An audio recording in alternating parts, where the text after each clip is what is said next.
Welcome to Gospel Tangents, the best source for Mormon history, science, and theology. I'm Rick Bennett. I'm excited to continue our conversation with David Hocking. He's the author of the Annotated Scriptures. We're going to dive deeper into the book of Jasher, Enoch, Isaiah, and of course, next year we're going to be studying the New Testament. He's got some really interesting things with the Joseph Smith translation in here, and so you definitely won't want to miss this conversation. Check it out. All right, so we've gone through the Book of Mormon. Is there anything else on the Book of Jasher that you wanted to add on that, or have we covered it? The Book of Jasher has something that's very fascinating to me that I've never had anybody explain to me, why we have the office of 70 in the priesthood. How did that come about? You don't read it. You read a little passage in the New Testament, and he sent out 70, right, and they came back with a report. And then you also the Septuagint, which means 70. Yeah, you got 70 people that put it together. Yeah. But what is this term 70? And we have the office of 70. So I think that the Book of Jasher may have at least a taste of what perhaps could be the derivation of the office of 70. And it goes back to Joseph, and it goes back to the Tower of Babel. So in the Book of Jasher, the Tower of Babel has confounding of the language. But Jasher has it as the Lord sends 70 angels to confound their language. So there's going to be the original 70 new languages versus the Adamic language. So now, that's an interesting number, 70. The other thing that's interesting about those 70 angels in the book of Enoch, they give you the names of those 70 angels. So that's interesting as well. So 70 is important. So the next thing you read in the book of Jasher, you go through, now you're getting into the story of Joseph. Now he's the Hebrew that's been sold as a slave. He's in a prison. And now he's interpreting dreams. The prisoners love what he's interpreting. Now the Pharaoh wants his dream. But the people say, you can't talk to this Hebrew unless he knows the 70 languages of the kingdom. So symbolically, everything in the scriptures have symbolism to it. So now what is the symbolism? The symbolism is, in the nighttime, an angel comes to him and teaches him the 70 languages. The next day, he ascends to the Pharaoh on 70 steps. He talks a language in each step, and he finally gets to where the Pharaoh is. And he now is second in command. So now you have a Hebrew from the house of Israel in a Gentile nation. And what is his purpose? Is to save that nation and the house of Israel. And he is the emollient to that nation. And he is an example to that nation. And what is the office of 70? What is their calling? Is to take the gospel to the Gentiles. So for me, the office of 70 may refer to that story based on the now there's more than 70 languages today, but that's the derivation of it. And I also further project that imagery or that symbolism when Peter says, how many times are we supposed to forgive somebody? 7 times, 3 times, whatever. He says, no, you have to do it 7 times 70. So again, what is the symbolism of that? Is it 490? Is it a number? Or is it a symbol of something? So 7 also is 7 dispensations until the judgment. And 70 goes back to what I think is the 70 original tongues, meaning metaphorically or symbolically, you have to forgive everybody no matter who they are or the language they speak until the judgment day. And it's God that's doing the judgment. You have to forgive everybody. So that's what I think is another cool example of what I find in the book of Jasher. Very cool. And does it have red lettering in there too? Yep. And so all the format. Once I got the format down and I fine-tuned it like I did, everything transfers, which makes it, again, another cool way of uncovering the layers of what is really good sacred text. Now, we call it Scripture because it's been canonized, but all of them were sacred texts. not all the sacred texts have been canonized. Doesn't mean it's scripture. It's not Scripture. Scripture really, if you want it from a generic point of view, is a sacred text that has truth in it, that has validity, knowing that it has a history that has been validated by other histories. And so I think that when Nephi see other books, he doesn't say other Scripture. When he talks about the book that would come forth from the Gentiles, that's a book. He doesn't say a Scripture will come forth. That's a modern term that we're using about sacred texts. So when I came up with my company called Beacon Light Books, because of I'm located in North Carolina, where they have 7 active lighthouses with a light that goes out and it says, this is where I'm at. You can come. You get safety here. I came up with the term Beacon Light Books, and the subtitle is Illuminating Sacred Texts. Oh, okay. And it's the idea that all of this is sacred, because it's all part of the history of the Hebrews in the house of Israel. And I'm bringing it forth to light. I'm shining light on it.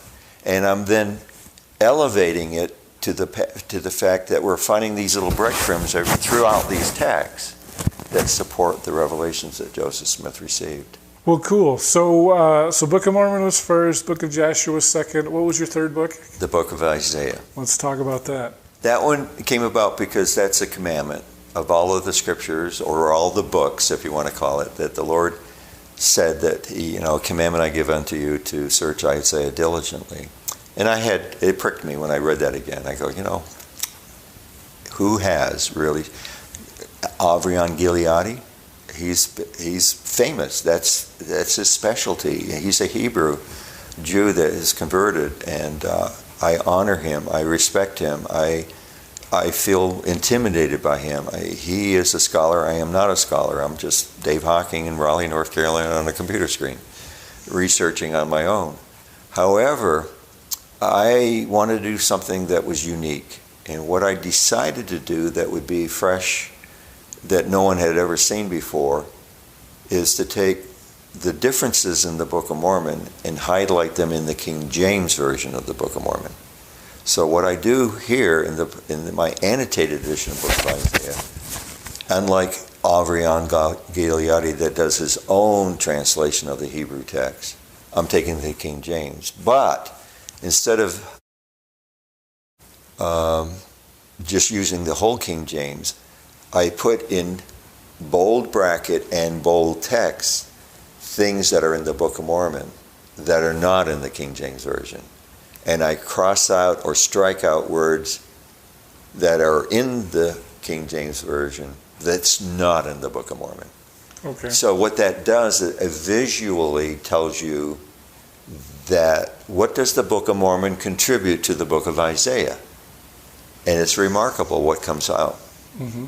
So that's my approach. So I'll just give you an idea what that looks like. Right. So this is I'll give you an example of, the most famous chapter would be chapter 29. So all of the layout, instead of double columns like I do with my other books, here I'm going to have what I call more space. So I'm not going to do columns, and I have the greater space because he does everything in couplets. There's a lot of poetry that he does. He's got all of this poetic parallelism is what they refer to. And in the back of my appendix, I give you some ideas of some of the iterations of those poetic parallelism. So what I'll do here is I'll have in blue the words of Isaiah, and then over here the words of the Lord. So in this case here, we're going to be into chapter 29. And chapter 29, I'll say, compare 2 Nephi chapter 27. So now as you go through this and you turn the page, you're going to see bold text and it's in brackets. And you can see quite a few of those have been changed. So that's a way for you to see, well, what did the Book of Mormon say about these things? And how does the word changes? Does it change the meaning? Does it change the context of what's being said? I'll let the reader read for themselves, but doing that is another visual for you to say that definitely Joseph Smith was just not copying from the King James Version. And then if I go further in here, this is another example of what I do. So this is Isaiah chapter 29, verses 3 and 4. It's all in red because it's now the Lord speaking. But now I'm going to show you what Nephi does in 2 Nephi chapter 26, verses 15 through 16, where he's going to comment on this passage of Isaiah. And when he makes these comments, he's taking from these verses, he's introducing them into his commentary. And then he'll keep on going on, and he'll bring these things into his commentary. And then he'll keep on talking, and then he brings these things to it. So this is another way of visually showing you how Nephi is utilizing Isaiah in a way that he can then tell you what's happening and how to understand those passages based on his setting and why he's quoting it. Now, why that's important is because it solidifies what I call this is David Hocking talking, not any general authority, any BYU professor. It's probably going to be contrary to what they think. It's just my opinion, and take it for a grain of salt. But there's two times that we hear the phrase for a wise purpose. The first one is when Nephi is commanded to make a second set of plates after 40 years after leaving Jerusalem. So he's an older man, and he is in the land of promise somewhere, and he's being commanded to make a separate set of plates. Also, we hear the same phrase when we get into Mormon. Mormon's the editor. We get it in the words of Mormon, and he's saying, I've completed the abridgment, and I'm going to give it to my son Moroni. But before I gave it to him, I went and searched the other records, and I found this other small set of plates that have these prophecies, and I'm going to give it to my son for a wise purpose. So now you get two people saying a wise purpose. So the standard response you're going to get in gospel doctrine and your manuals and all your institutes and so forth, and from the general authorities, which is it's the perfect statement, is to replace the 116 pages that were lost. And I'm sure that is a wise purpose. But my take on that is more spiritual than just a mechanical replacement. I believe that the wise purpose is Isaiah. And I say that because it occupies those small plates, a large portion of those records, of that small plate, with a lot of commentary on Isaiah. That's why when we get to 3rd Nephi, when the Lord also is quoting Isaiah, then makes this statement, a commandment I give unto you to search Isaiah. So then I would then postulate that the abridgment that is being made by Mormon in the book of Lehi may not have had Isaiah in it. And so for the wise purpose, I want you to make another set of plates, and I want you to have not only your kind of retrospective history and who you are and why you're here, but give the spiritual background based on the prophecies that the Isaiah had made, to let the audience and the reader know that it's all part of you're fulfilling these prophecies that Isaiah made. That's my perspective. All right, so anything else about Isaiah that you want to add there? I have to tell you, when I get to Isaiah, my eyes gloss over, and I'm like, I don't know what they're talking about. So I think so far the feedback I've been getting from those who have got it have said, and it's true in the sense that not any one book's going to give you the answer. Right. But they said your book has given me a lot more answers than I had thought. Even though I'm not a scholar, I haven't had any peer-reviewed articles, and I'm not in that little circle of people that, academic circle. But my intent, again, is to research in a way that's unique. And so without a computer and a software package and the internet and the ability to search for things, I would be dead in the water. I'd be like back to the days of Hugh Nibley, going to the library and taking 3x5 cards and then assembling them in such a way in handwriting and giving it to the secretary, you type it out. But I can do it all in my home now. So therefore, what I do is I'll go through and I do my thing by organizing the format, and I do my format, and then as I read it, I get inspiration, if you want to call it that, or what does this mean, or gosh, what is that referring to? I need to know more of that. So I go to different websites and different places where they have Bible scholars, Bible Hub and Bible Study Light, and there's many different sources, and I peruse them all. And when you go to these places, they have Bible commentators. So you've got Protestant ones, you get Catholic ones, you get Hebrew scholars, you get Bible dictionaries, you've got Smith's, concordance, you've got Cambridge Bibles, you've got all of these different sources I look for, and I scour them, and then I find something that is of interest to me, that feels like, I think that'll be a good thing to add. Right. And so I add that. And I add that, and I add that, and I get, our scholars, and I get our prophets, so I have a plethora of these different mixtures of different points of view. So therefore, it's not my own point of view or my way of doing it.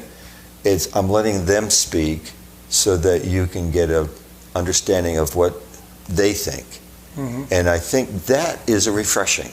It's not coming from one point of view, and it's not an LDS only point of view. It's a point of view over a course of many generations by different people from different backgrounds. And I have the gift to put it and assemble it in a way that you can read what I found interesting to make hopefully interesting to you. Mm-hmm. I think that's a good skill to have. Yeah. And it means I've spent a lot of time doing it. Have you run it by Abraham Gileadi? Yeah, I've got his, and I reached out to him to say, I'd like to have you contribute. And he says, no, thank you. For good reason. I respect him. Like I say, I think that's the proper thing to do. He stands alone as a premier scholar in the world of Isaiah. You've got Rhonda Pickering. She is a scholar as well. She's in the camp of Avrion Gileadi. So she is remarkable. He is remarkable. They would be the ones that I would say you defer to them because they know more. They know tons more than I do. However, what I've done is unique. They haven't done what I've done. Mm-hmm. So I think the two or the three or whatever. So they haven't commented on yours at all? Yeah, I would say that Rhonda is the one that reached out and she says, I like what you've done. I like the way you formatted it. I like what you've done with the Book of Mormon, inserts and so forth, and bringing. But again, my perspective is different than theirs. Right. Yeah. So, anyways, and then in the back of I always have appendix, and the appendix are always filled with extra stuff. So my extra stuff is, who are these kings in these different areas of Jerusalem, of Judah, and the northern kingdom, and who are the surrounding nations, and what's their background. So I bring that information, and I have maps in there, and then I have, here are the different forms of parallelism, poetic parallelisms. And then I also have a section in the what I call the Oliver Cowdery letters, letter 4, where he talks about how Moroni says that the prophecy must be fulfilled before that is written in the book of Isaiah, that the book that is sealed must be brought to the one that is learned. And so that's an interesting thing that's in that letter 4. Is that Joseph Smith, before he even started translating the Book of Mormon, he was told that it must be fulfilled in the book of Isaiah. Mm-hmm. So I bring all that stuff in the back so that it puts in perspective why we have Isaiah. From the very beginning, it's part of the fulfillment of the book of Isaiah. Right. So let's talk about your fourth book. That's the Book of Enoch, right? Yeah, and Enoch is the one that's the most controversial, if you want to call it, because if you just look at Enoch at face value, it gets out there. Because there's different iterations. Like I say, you get Ethiopic, you get Church Slavonic, you get your Hebrew with the Sefer Hekalach, and then you've got your, in the book of Jasher, you get chapter 3 and 4. And then I also include another thing called the Legends of the Jews by Louis Ginsburg. He was a German Jew before World War I. What he did is he took all of the literature that was available at that time, the Hebrew corpus of material, And he came up with a narrative. Here's the story. It's like a Josephus type of thing, a historian. So it's not chapter and verse. It's like reading history. So in the back of the book, I have his volume 3, section 1, volume 1, section 3. And what that does is it's part of the Enoch story.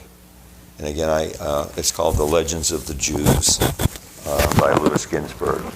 And so when you get in here, it's just, it's his writings about Enoch based on all the literature. And look how many pages have to do with Enoch. I mean, there's a lot. So there's a lot of history about the Hebrews that knew and taught about Enoch that we don't get in our Old Testament. So I assembled every one of those issues that were found at different times and translated into English. And what that does, it helps one to see that Enoch was a major figure. And for some reason, and I don't know all the reasons, there was a decision made that this stuff is just a bunch of made-up stuff, and therefore we're not going to include it in any of our material. However, the Russians, they highly regard Enoch as being an important book in their corpus of material. The Russian Orthodox Church? Yes, they do. Ethiopic group down there, they regard him. So here's what I do to begin with. So what I end up doing with Enoch is I have my introductory material, but then I have this chart. And so this chart is just a timeline that goes into, in Genesis, we know that Enoch was not, he walked with God. Then you get to the New Testament. You get St. Jude says, he's going to come with his 10,000 saints and judge the ungodly. We also have a section in Paul where he talks about Enoch was translated. Subsequently, I found a lot of other passages in the New Testament. And we'll get to that. But anyways, all of a sudden now in this year, 1773, James Bruce, who is a Scottish explorer, wants to find the source of the Nile River. So he goes down to Abyssinia. And he's also one who likes to go to and find antiquities. And he goes to the museums, and somebody tells him that, here, you'd be interested in this. This is the Book of Enoch. I'll take it back with me. They gave him 3 copies. He kept one to himself. He sent one to the Bodleian Library in Cambridge, England, and he sent another one to the library in Paris. And it was there for a long period of time until 1921, Richard Lawrence, who could understand and read Ge'ez, which is a southern Semitic language, he translated it.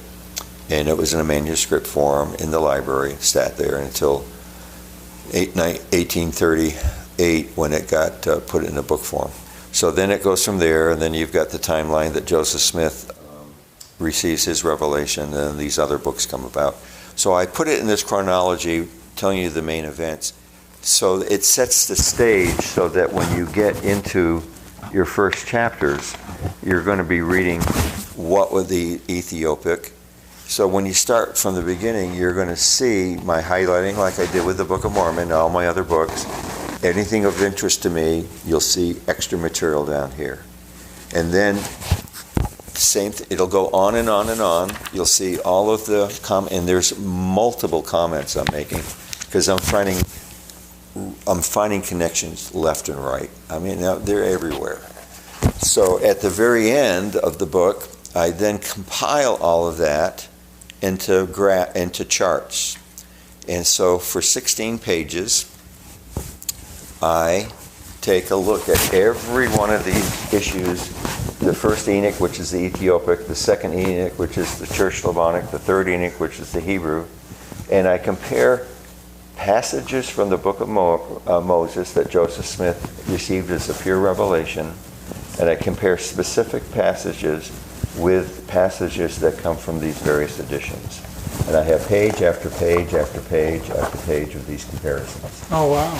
So what that does, again, is these are the breadcrumbs that all end up being slices of bread that end up being a loaf, indicating that what Joseph Smith received as a pure revelation is indeed something that has been supported by these other documents. So again, all of these fragments that Joseph Smith received are now being validated physically by these editions. And so there's no possible explanation that Joseph Smith could have plagiarized anything. So now the next question, if we So you're saying the Book of Enoch's in the Book of Mormon as well? Yes, and so when you get into the Book of Mormon, for example, there's a phrase that Samuel the Lamanite talks about, your riches are slippery, and because they're slippery, you're not going to be able to hold on to them and so forth. That's coming from the Book of Enoch. You're not going to find that. Legend? You're not going to find it in the Old Testament. It's in the Book of Enoch. Also in the Book of Enoch is the Book of Abraham, or the Book of Abraham comes from the Book of Enoch. And the reason why is because you get the names of these angels in the Book of Enoch. As I told you, there's 70 angels here, and each angel has a role to do in the planetary scheme of things. So, what do we get for weird names in the Book of Abraham? One of the weirdest names we have is Kolob. Right. Then we have Kokabim. So K-O-K, K-O-B. The Book of Enoch, we've got Kokbiel, who is angel over the constellations. What is Kolob? It's one of the constellations, a big planet. So I bring all of that out. And so these weird words that, Joseph Smith made up these words. No, they have historical precedent in the Book of Enoch. Very good. Related to planetary celestial events. We also have in the Book of Enoch the Enoch calendar. Now, John Pratt, that you... Yeah, I'm glad you mentioned that. He mentions, and he does a lot of work on the Enoch calendar. I reached out to him. It's so unfortunate that he passed away, because 2 days after he passed away, that Book of Enoch that you saw was delivered to him, because he gave me permission to use his material in the appendix. Right. And I honor him by doing that, because he said the Enoch calendar testifies of Christ. That was one of his main themes. And as one who researched ancient calendars, he was amazed that the ancient calendar of Enoch provided a lot of explanations of what we read in the scriptures. Right. The way he told me about that calendar, it sounded really cool. I'd rather have every day starts on January 1st. It's always a Sunday. Yeah. And, I think each month has 28 days, right? Yeah. It's all based on the fact that you have the equinoxes that do its thing. Now, here's another example of something that's interesting. I have the different, what I call the Enochs, is shown the 10 heavens. So he's going to, go up into the different portions. We have our 3 kingdoms, but then there's 3 kingdoms above that, and there's another kingdom. So, in other words, this is another story that's validating what Joseph Smith received as a revelation, because Enoch is experiencing these different levels, if you want to call it. But here's what's cool. I'll read this to you. And the Lord said to Michael, now here's what's interesting. What do we know about Michael from Joseph Smith's revelation? Who is Michael? He's Adam. So now think about this. And the Lord said to Michael, who is really Adam, according to Joseph Smith, go and take Enoch from out of his earthly garments and anoint him with my sweet anointment, and put him into the garments of my glory. Now I let it stand at that. What does that sound somewhat familiar to you? So this is in the Book of Enoch. There's a temple experience that you're going to find in the Book of Enoch that relates to what we get in our temples. Very cool. So that's why I say this is such an interesting book. And the fact that they all came after the Lord said in 1835, these things were written in the Book of Enoch and are to be testified of in due time. So for me, the perfect control is Enoch. Joseph Smith's credentials is Enoch. It's not the Book of Mormon. Enoch is the credentials. Because didn't have any manuscripts. He didn't have a parchment. He didn't have metal plates. He didn't have anything. It was just a pure revelation. Sidney Rigdon was just writing what he was wording out of his mouth. And there's Not Sidney. Sidney wasn't a scribe. Are you talking about something else? Sidney Rigdon was the scribe for the Book of Enoch, that time frame. Oh. Yeah. Oh, okay. Yeah. And so what's remarkable, Jared Halverson, who worked on in the Religious Studies Center, he was the one that got to see the original manuscript that the Community of Christ had. So there's this synergistic thing, they have these ancient documents that are kind of decaying, and BYU's got these, high-end cameras they can digitize. And so if you give us access to it, we'll digitize it. We'll give you the copy that it, but it gives us access to the original. That way we can look at transcription to see how, not translation, but, what's going on with the lettering and the handwriting. He says, when you get to chapters 6, 7, and 8, the Book of Enoch, it's like it's coming fast. He refers to it like a Mozart masterpiece, meaning Mozart wrote his symphonies once. That was it. He didn't go back and edit it. He didn't go back and change anything. I already know it's in my head. I'm going to go record it, and that's it. It's done. He says, do you do that in your college papers? You do it once, done? No, you go back and you correct, and you do this, and you change, you do this and that. He goes, this is what the Book of Enoch is. It's just pure. It comes as fast as you can, start writing, and there's no revision. So that's the control I'm talking about.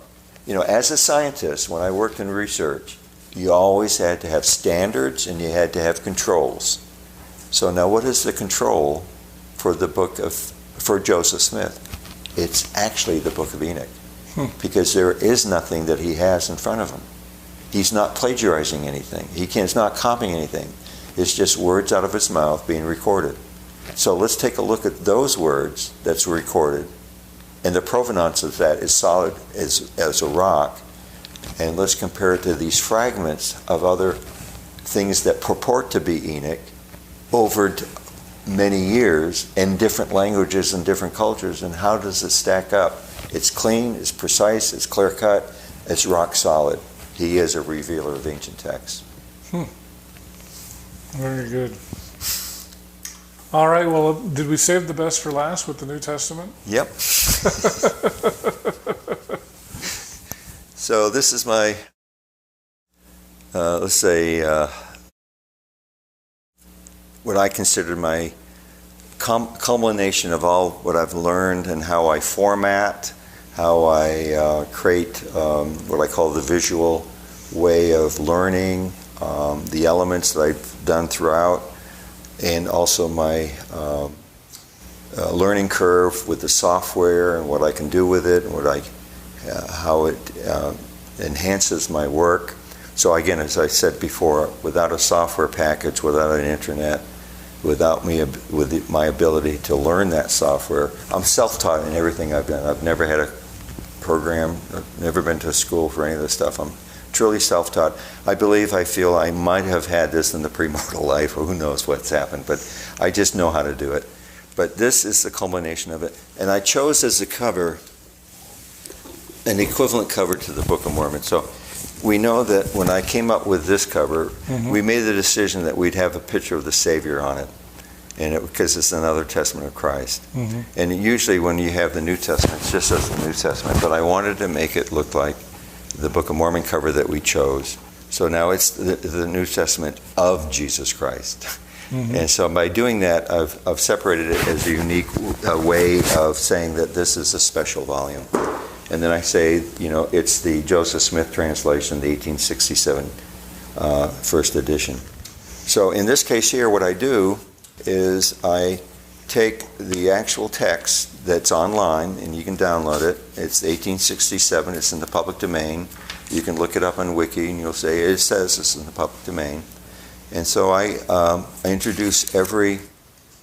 So when you get into the Gospel of Mark, there'll be a page that says, "Okay, now we've got a new gospel coming up," and then there'll be a little blurb. Again, you'll see my references where I got it from. That tells you that this is a little bit of a synopsis of who Mark was, and then you're going to get into now the actual text. And they have the same elements. You'll have the blue when it's quoting Scripture. In this case, it's quoting from Isaiah. You'll see the same gold shadowing that tells you some information at the bottom. But everything that is from the Joseph Smith translation will be bracketed text that's been italicized. So as you read and you continue to read, you're reading it fluidly. You're not being disjointed. Every version that I've read or seen is that they'll have either this is the original and this is what the Joseph, see, you're always going back and forth, or there'll be a footnote, this is from the Joseph Smith. And so it's cumbersome. Right. So I've made it so it's smooth. And it's the entire, it's not pieces, it's not fragments, it's not something that we've been, our churches, or when I say our church, the Church of Jesus Christ Latter-day Saints in Salt Lake City, they have got an agreement with the Community of Christ Church that they have access to portions of the Joseph Smith translation, not the whole part. Right. And so because they have copyrighted, like our churches, for their own protection, things that is of value to them that they're going to want legal protection to, just like our church would do the same. However, once it's out of the public domain, no, you can do anything. The Bible is out of the public domain. The Doctrine and Covenants is out of the public domain, unless a new revelation comes and so forth. So what I end up doing is do that. Now, the other thing that makes it very interesting, how I approach this, I'll give you an example with the Beatitudes. So the Beatitudes is Matthew 5. So when you read the Beatitudes, you're going to read it just like you would normally read the Beatitudes. It's going to be in red lettering. That's the Lord speaking.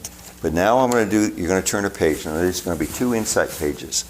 So now I'm going to compare the normal King James Version Beatitude, blessed are they, blessed are they.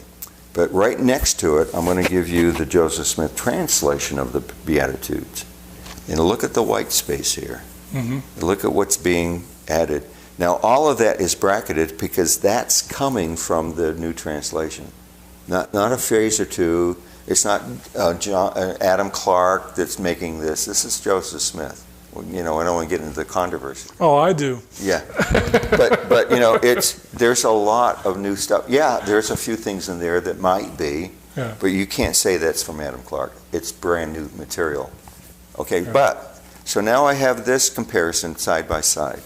So now I'm going to take the same thing here, which is the Joseph Smith Beatitudes, and now I'm going to compare it to the Book of Mormon Beatitudes. Now that's interesting, isn't it? Because there are differences, right? Exactly. So instead of having to go back and forth, and compare, I'm doing it side by side. Okay. Okay. And then I do that throughout this, because as you go through the entire new translation of the New Testament, there are many revelations during that process. So he starts the new translation in June of 1830. Which starts with the book of Genesis, which is the book of Moses, which becomes part of the book of Genesis. Then it goes into a revelation he receives that we get in our Doctrine and Covenants. Says, okay, I want you to stop, and I want you to now do the New Testament. So he's going to be working on the New Testament. Now, as he's working on the New Testament, he's receiving many revelations. He's got a brand new church. You know, it was organized April 6th. 1830. Now he's got conferences he's going to, he's got priesthood and blah, blah, blah. And now he's going to be working on the New Testament as well as getting revelations. So now he's continuing. And now, so as he goes through the New Testament, he gets another revelation. Or let's say section 76. He's into a point where, you know, you get the resurrection. So he's making a question, well, if he's going to resurrection, there's got to be more than one place that people go to. Then he gets the revelatory experience. So all of those I introduce, those revelations throughout the text. So you see what's happening as he's going through and how revelations that we have in our doctrine relate to his process. So I'm doing that, which is kind of neat because you're seeing it real time. Mm-hmm. And then the other thing I do that's unique that no one's done, again from a perspective of making this a unique volume. By itself, if all I did was that alone, I think it would be worth the effort to get it. I have the red lettering, I have that. But I do everything in as letters when you get to the epistles. So now we're finished with the double columns. We're finished with all my foot insights on the bottoms and the artwork and so forth. Now we're going to get to the epistles. So the minute you get to the epistles, the first one will be Romans. So now we're going to give you a little bit of history of how he and where he is and what he's doing. I have artwork. All this is from Wiki Commons or from some public domain source. And I give all the references where I got it. And now we're going to have no double columns. Right. They're going to be like letters. And all of my commentary is going to be off to the side. Now that opens up more space for me to do things because there's going to be a lot of quoted scripture. Yeah, I'm glad you're doing this because I thought that was really cool. So now, when you get to the open scripture, look at this. Now, this is something that no one's done. And now it's done. I did it. So what does this say? What does it say is that he'll say, as it is written. Now, in blue, it'll be from Psalms. Now, so right from the beginning, who is Paul? He was a Pharisee. And what is a Pharisee? It's a person that really understood the scriptures. So he was called by God to be the apostle. So why? Here's some of the reasons why. He can take, are the Jews any superior to the Gentiles? So no, not one. So he'll take from Psalms 14, verses 1 through 3, these are the couplets he's going to be using. Then he's going to start with body parts. He's going to have mouth and tongues, and he's going to have lips and so forth.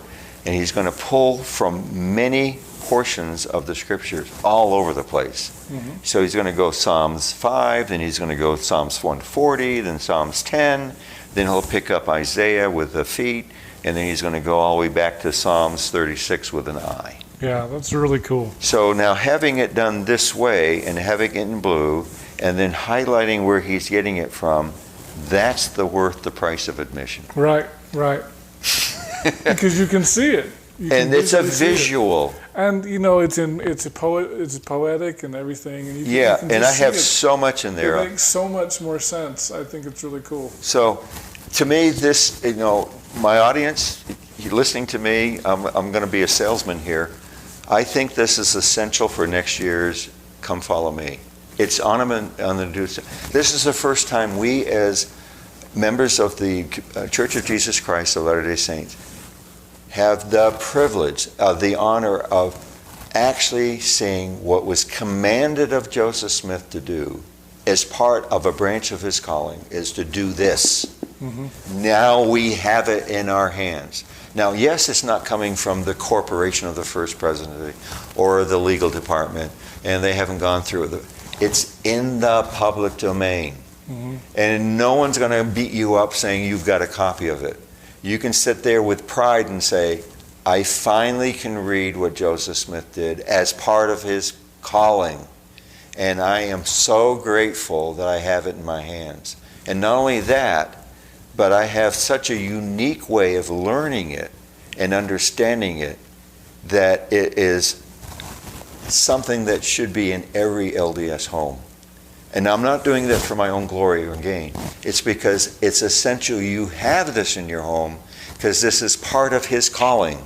And we need to honor Joseph Smith. This is the prophet of the dispensation of the fullness of time. We have it in our hands now. Yeah, that's awesome. So a couple things come to mind. All right, so since you mentioned Adam Clark, let's go there.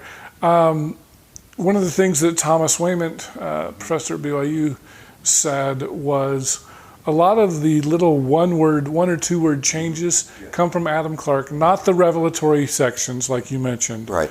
But a lot of the little one or two word. And he also said that if we updated the English into modern English instead of King James English, we wouldn't even need a lot of those. Yeah.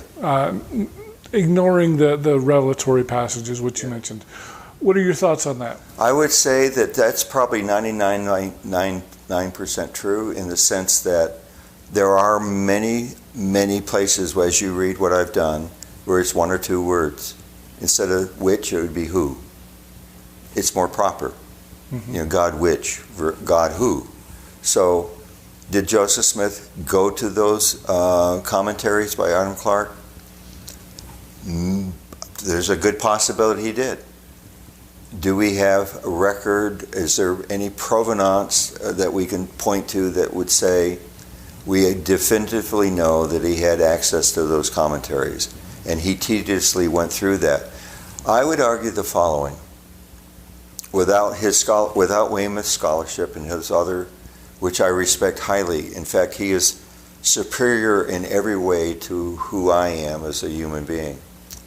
My background is in science. His background is that.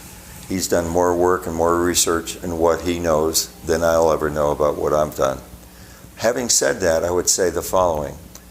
When I look at the calendar,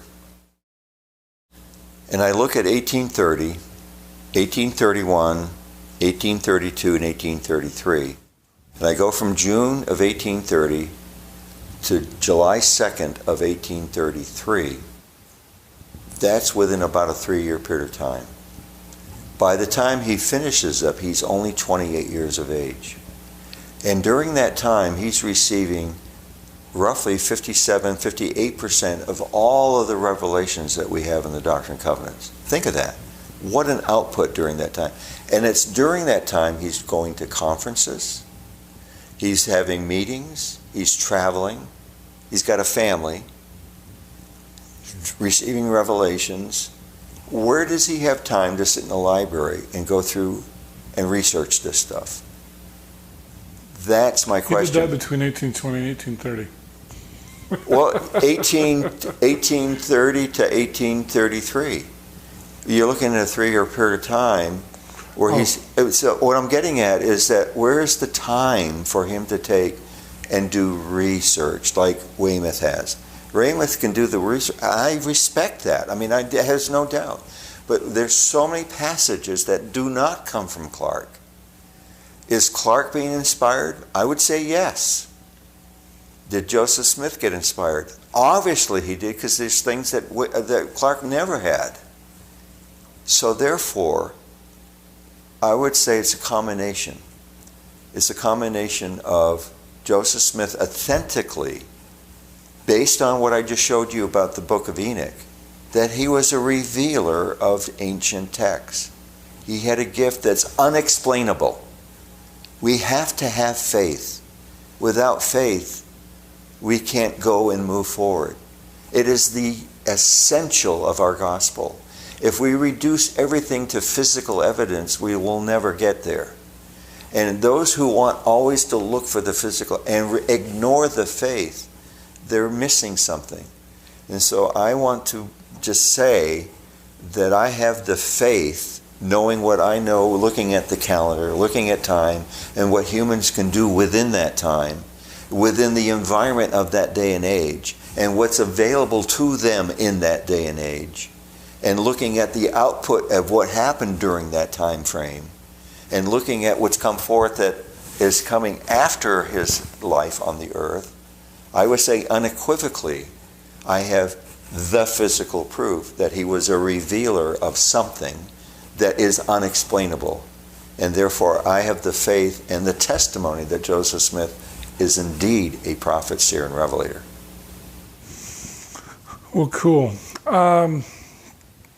The other thought that I had was, are you familiar with Denver Snuffer's version of the New Testament, or of the Bible, actually? I don't have his, but I am familiar with Denver Snuffer, and other than the fact that he was excommunicated, he was very prominent in the church in the sense they had good callings and leadership and so forth, and that he had issues with the doctrines and so forth. But I haven't explored his teachings or his book. I know that there is something online. I've looked at it casually just to see it, similar to what John Pratt talks about with the thing down in Brazil. I casually look at that. Yeah. But most of it is casual, only in the sense that I'm interested in it. I like to explore it. But my time has been consumed because of these projects. Well, I can see why. And you can see why. Yeah. The reason I bring it up, one of the things that Denver did, which I thought was pretty unique, was not only did he use the Joseph Smith translation in much the same way you did, but a lot of times Joseph would say in a speech, well, I'm going to refer to this scripture, and I could render a more trainer translation, which might be this. Yeah. And so it wasn't official Joseph Smith translation. Correct. But Denver has included those in his Bible as well. Yeah, and I think that there's some merit to that, because that does give you the mind of Joseph and how he thinks. That's a good thing. There should be no fear for that. Is that something that you think would be interesting to add into yours? I mean, I could say if Joseph Smith said the following, that could be one of my side comments. Yeah. This is what you see here, but then later on he said the following. Right. If I had access to that material, that would be something that I would add, definitely. Yeah. If it's similar to what Joseph Smith said, I'm picking up a bone of a Nephite. That's something he said. I want to include that because that's from him. So yeah, I would be no problem with that. And overall, anything that would enhance the role of Joseph is important. Now, having said that, one of the things that I learned in this process as I assembled all of the commentators, so in the back of my appendix, I have a listing of all the people who have contributed to my side notes in the insight pages, and it includes Baptists and Lutherans and Catholics and all the different, even Adam Clark. I have Adam Clark in there. I liked Charles Ellicott. I've got McLaren in there. I love McLaren. He's the Baptist preacher up in Scotland. I love what he says. So I include all this stuff in there because I like it, and it says a lot of things that we learn and we know about in our doctrine. So I include it for that reason. And having said that, what I learned in that process, and I didn't have enough time or space to do it, but it's something that I've internalized, and I can speak let's say in this setting or in a fireside setting, is that what I learned in this process is that the translations that we have from the King James to the American Standard or the new versions of this, or if you go to Bible Hub, just give you an example. You go to BibleHub.com. BibleWhat.com? Bible Hub. Okay. HUB. And you go there, and that's just one of many I go to, but you go there, you can choose the translation you want, which version. Mm-hmm. And then you can choose which commentary you want. And what I find fascinating, a lot of them will say, well, this wasn't rendered correctly. It should say thus. It's amazing how many do that. It's amazing to me when I went through that exercise that Joseph was doing what others were doing in his day. Others were doing the same thing. Mm-hmm. It should not be read this way or rendered this way. It's more accurately if you do it this way. So he's not out of the mainstream. But because he's controversial, he's out of the mainstream. But they're not controversial, but they did this same thing. So I could have put that in the book as well, but I didn't want to clutter it that way. But I wanted only them to have another witness to what Joseph Smith had in his version. So an example of that would be, Joseph Smith is always referring to the two roles. It's not my will, Christ saying, I only do that which is I do to my Father. I only, forgive them, Father, for they know not. So it's always, you read the scriptures and there's two people. There's Christ and there's his Father. And he's subordinate to his Father. He's not superior. He's not equal to. He is subordinate to his. I only do what my Father tells me to do. I get direction from him. So that's what comes forth in the scriptures. You read it. Now, you go to the Baptists today, you go to the Catholics, no, they're equal. They're not. He's subordinate to his Father. And you see the commentary, and I put it into the thing. They recognize he's subordinate to his Father. Like, can you give me an example on that? Yeah. Gosh, I'd have to go through the pages. I got so many pages in my mind. I'll have to get back to you on that one. One of the things that I loved about my Thomas Lema interview was where he, in his version of the New Testament, he talks about where they added the Trinity into the Bible, Book of John, I believe it was, and that it was like a 15th century forgery, and I was like, what? So here's an example. I have an insight page that says, I seek not mine own will, but the will of the Father who hath sent me. So instead of which who has sent me, it's who has sent me. That's the bracket. So that's in John 5:30. So now who do I commentary from? I've got Charles John Ellicott. I've got Matthew Henry. So those are two that I just chose. I could have chose more, and then I got James Talmage to add our voice to it, or I say that our church's voice. Right. But I'll give you some from Matthew Henry. You'll say, our Lord returns his declaration of the entire agreement between the Father and the Son, and declared himself the Son of God. He had higher testimony than of John. His works bore witness to all he had said, but the divine word had no abiding place in their hearts, and as they refused to believe in him, whom the Father had sent, according to his ancient promises, the voice of God, accompanied by the power of the Holy Ghost, thus made effectual to the conversion of the sinners, still proclaims that this is the beloved Son, in whom the Father is well pleased. See, so I mean, that's a pretty strong declaration from a Protestant.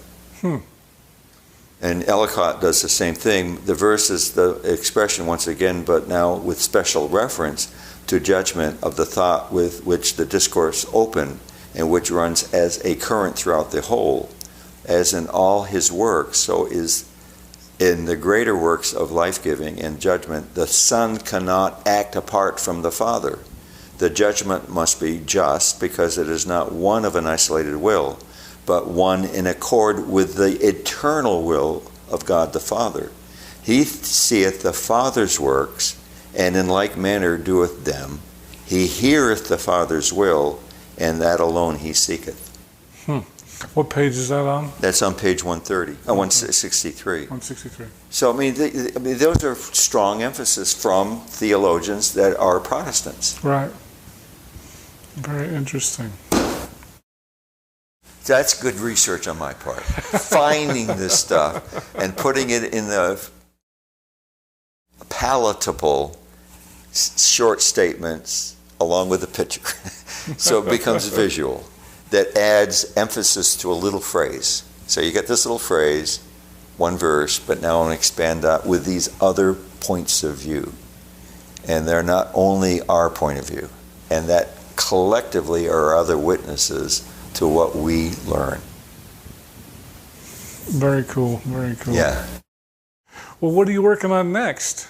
Well, the next logical series would be, of course, after the Book of Mormon, you've got I think it's the Doctrine and Covenants.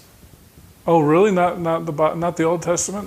We do the Old Testament now. I know, when I'm looking at the Come Follow Me classes. Oh, okay. Yeah, when I look at that. Are you going to create a Doctrine and Covenants like this? I pretty much have done a lot of it. But what's unique about what I'm doing, again, is that it's not going to be called the Doctrine and Covenants. Okay, that's it's kind of a sad that we call it the Doctrine and Covenants, because originally it was the Book of Commandments, and then there's the Lectures on Faith. But the lectures never get codified as canonized material. So I thought they were canonized and then they took them out. They never got canonized. That's why they took them out. And so what happened is the doctrine really was the Articles of Faith, or the Lectures on Faith. And the covenants became the revelations, or that. So, but anyways, what I have in mind, what I've started to do is I show you that I'm going to introduce Matthew, I'm going to introduce Luke with a separate, there's a division, here's a page, now we're getting into Luke, and we're going to go into John. Now we're into the Acts of the Apostles.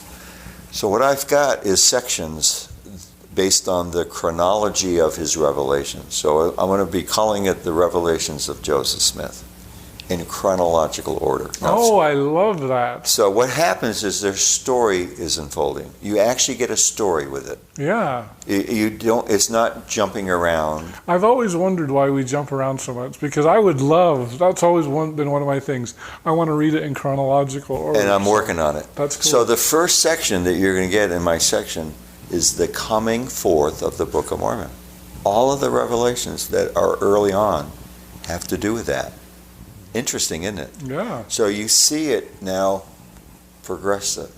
You see it as it's coming and coming, and finally they get the book and so forth. Now the book is published. Now a new section comes in. The Church of Christ, April 6, 1830. That's on a Tuesday, by the way. It's not a Sunday. Right. It's on a Tuesday. Now the revelation has to do with church government, priesthood, duties and responsibilities. It's beautifully laid out. And you see it just keep on going. So that's 1830. All of a sudden there's going to be another break, another heading, another break. 1834. They are no longer the Church of Christ. They're the Church of the Latter-day Saints. They're building a Latter-day Zion. They're going to move to Zion. So now the story unfolds. It's cool. Mm-hmm.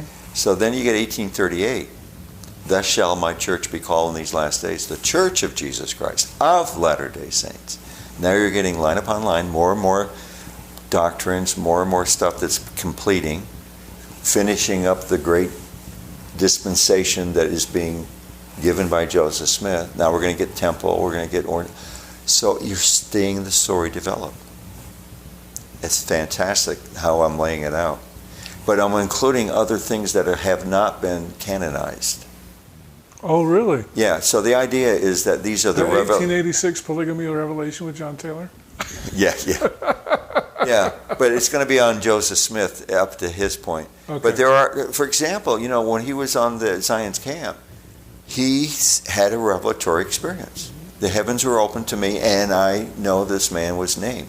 That is a revelation he received. Now, it's not canonized. It's not like verses and so forth, but that is a revelation that is in line with the history of who he was. How are you going to decide which revelations to include? That's going to be the trick. Yeah. That's going to be the trick. Because a lot of it is esoteric things. But the idea is I'm going to include more than what we have. And it's not going to be another Doctrine and Covenants and that. And what's making this more difficult for me is that I need a lot more time to do church history without plagiarizing. Because there's so much out there that could be taken from source material. But a lot of it has to do with the Joseph Smith papers, and you've got the new church stuff that's coming out that does a lot more background on what's the historical setting that created this and who the people were and all. It can get out of hand.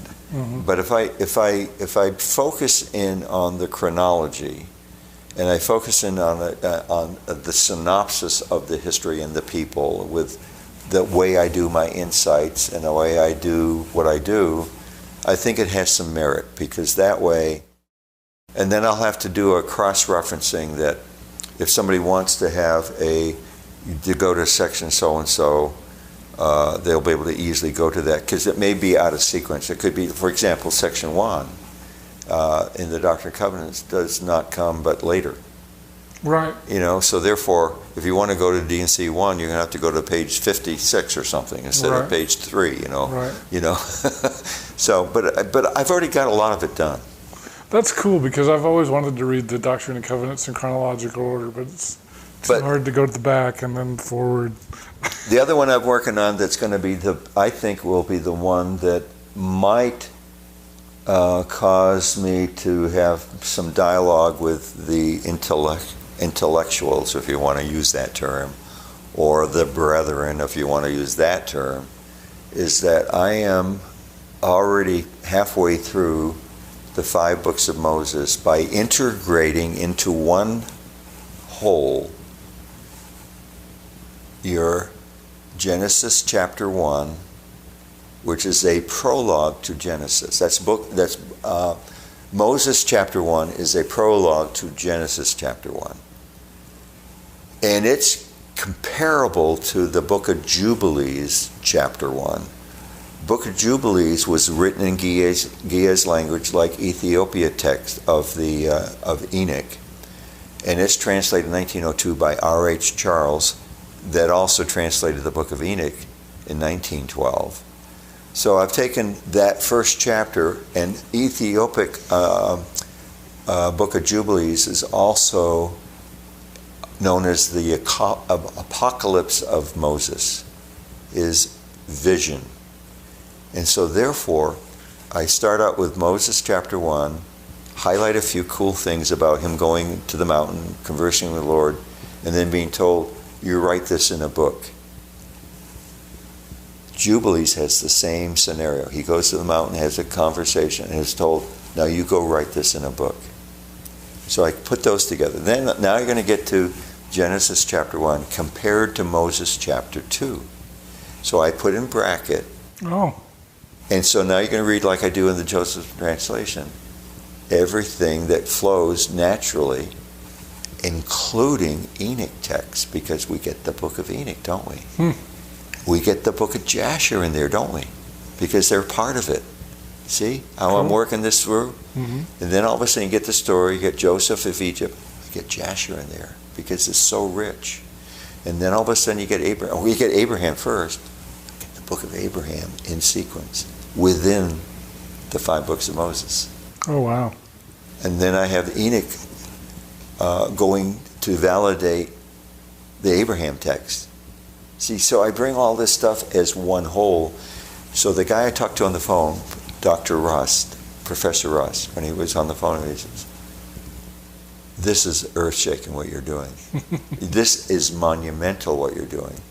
Because instead of flipping and doing this and changing, and adding these other books that Nephi saw that would testify the prophets, I'm integrating. Yeah, that's awesome. That was really cool. So, not bad for a microbiologist. So your next project is Doctrine and Covenants. Well, I would say right now, I should be completing the 5 books of Moses. Oh, so that's next. However, I cannot guarantee you that it'll be next year. I just don't know, because again, it goes back to funding. And I've spent so much of my money, and I need a return of what I've already done. So you guys got to go buy his books. Yes, it's not that I'm trying to say, help me, but I'm trying to help you. And the purpose is not for me to get the monetary part. I really want to be spiritually fed, and I have been spiritually fed, especially at these conferences, because I'm from the East Coast. I get out, and people get to come up to me and tell me how much I've helped them. So that's really the goal of why I did this is because I wanted to help me. I struggled reading the scriptures. I needed a way for me to not be bored with the scriptures. So when I started this project, it was for me. Right. And others saw what I did, and they go, that would help me as well. Right. And so I'm doing this for us. And you can learn from it if you are in that place too, where you want some extra help. This is one of many helps you can go to. I said that when I teach the Come Follow Me classes, the Old Testament. And when I brought in my version of what I did with the book of Isaiah, because we had that this year, and I go, I'm only one book that you can go to the Deseret bookstore, and I think they have 20 plus books on the book of Isaiah. And mine's the most expensive.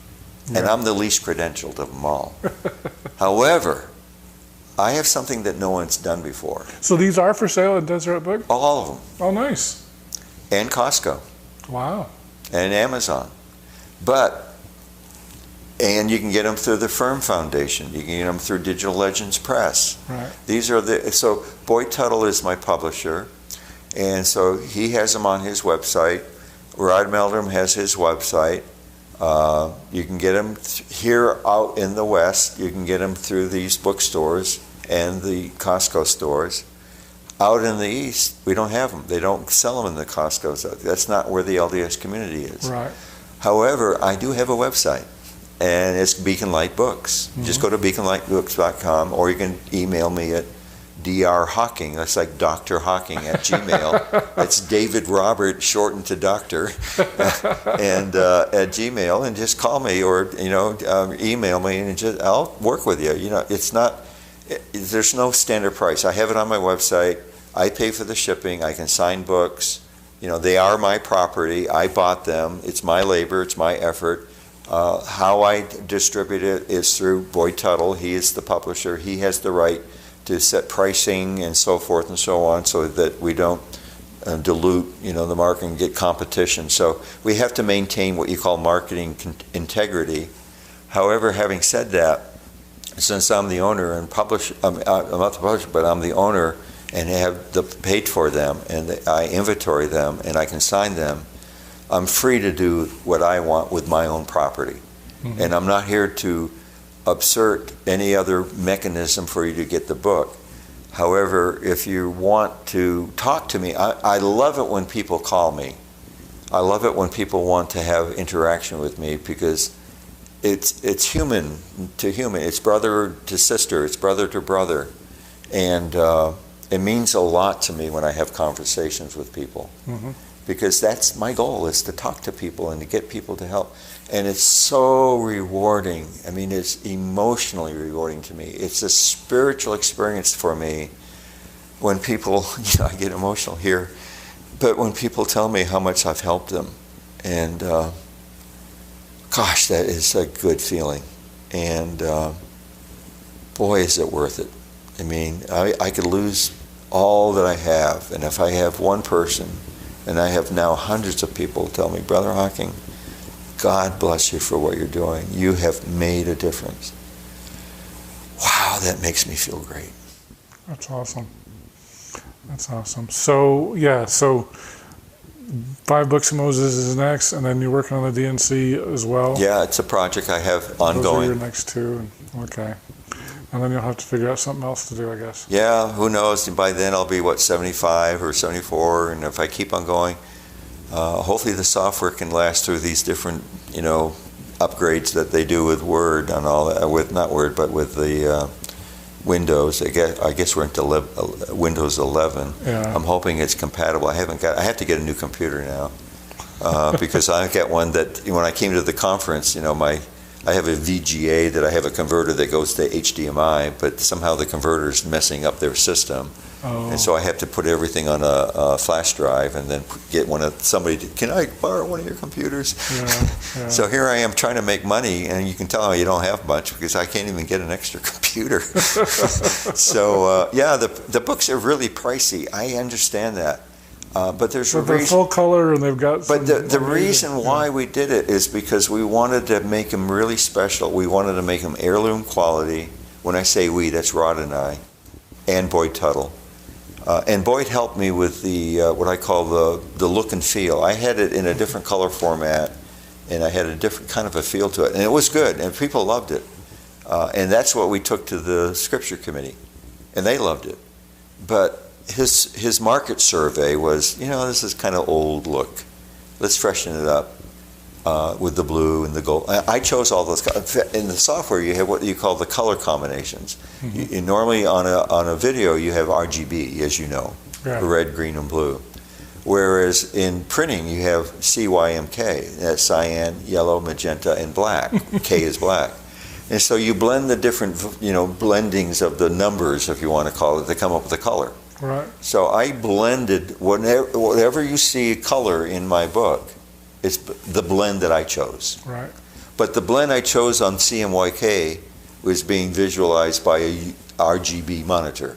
So there's a conflict. So a lot of the things that's behind the scenes is that I was unfamiliar of how a CMYK would look like in print, knowing that I have an RGB monitor. So what I had to do is... We're really getting techie now. Exactly. So what I had to do is send portions of my text to the printer in Hong Kong and say, how is this transposing? So when I did red lettering and the blue lettering, when I first did it, it didn't look good because of the RGB monitor. So then I went with a whole series of blending. And I sent them all of the file and then sent me back all of the prints that would look like with these different combinations. Right. And then I said to my wife, okay, what do you think? Which is the best looking red? What's the best looking blue? Right. And that's why I made the choice. And I did that for the cover. It's the same thing, the blue cover. Mm-hmm. So now the church had an issue with that because their Book of Mormon is blue. And they said, you can't do blue. And I go, but I don't know your They don't code. have copyright on colors. Yeah, exactly. I said, I Come don't know what your code is. You give me your code so I can see if I've mimicked it. And then silence, and never heard anything from it. But what I'm getting at is that every code color I have, the gold color, those other things I have, I blended it. So, that's the technical side that I go through. That's my technical nature, Yeah. But I chose all those colors. And I did it because the Book of Mormon it was gold plates. So I wanted the gold to come up. So that was my gold theme. Well, I like what do they call that on the side, the leaf, it's kind of gold leaf? It's a gold leaf, yep. And I have, it's what they call Smythe binding. So what's nice about this is you have a big book like this. And typical books, when you open them up, they don't lie flat. If you have a page like this, it would start to go back here. Right. Because they have the glue in the back, and they're hard. So if you do something like this, they lie flat. That's because there's this thing called a Smythe binding, which means that they're all laced in. It's a way to sew them in, the pages, so that when you open it up, they lie flat. Oh, nice. So that's why this lady who told me you've ruined my life, she has a thing she can put it like this on her kitchen table, and it's not going back and forth all the time with the pages, Right, yeah. So that's why, and also the quality of the paper is there is a shine to it, so a certain light can make it difficult to read. However, it enhances the color, and it makes it easier to store for long term. They call it coated paper. And the beauty of it is that my software, not knowing anything about printing, it has these little buttons on it that says, what is the formula for your paper? I don't know what a formula is. So I call back to the printer and go, well, what kind of printing process formula or naming? And so they gave me these weird names, and I go, lo and behold, they show up on my software.